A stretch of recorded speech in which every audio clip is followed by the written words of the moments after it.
कोल्हापुरातील कळंबा इथं 16 जुलै रोजी झालेल्या गोळीबार प्रकरणात जखमी झालेले रिअल इस्टेट व्यावसायिक सूरज साखरे यांनी पोलिसांकडे महत्त्वाची मागणी केली आहे। कळंबा इथले गोळीबार प्रकरण पुन्हा चर्चेत आले।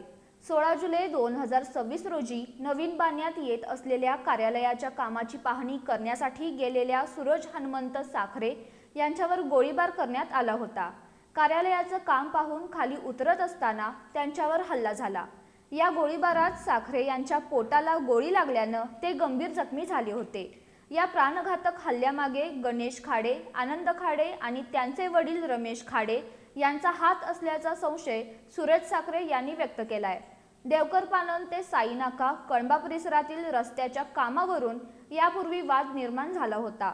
संबंधित काम निकृष्ट दर्जाचं असल्याचा आरोप करत आपण हे काम बंद पाडलं होतं असं साखरे यांनी पत्रकार परिषदेत सांगितलं। पोलिसांना ज्यावेळी मी जबाब दिला ना त्यावेळी सांगितलेलं आहे, माझ्यावर ज्यांनी गोळीबार केला मी त्यांना ओळखत होतो आणि ह्यांचा मला मारण्याचा संबंध नाही। गणेश खाडे, रमेश खाडे, आनंद खाडे यांनी सुपारी दिलेली आहे, यांनीच माझा घात घडवून आणलेला हे मी सांगितलेलं आहे स्पष्टपणे।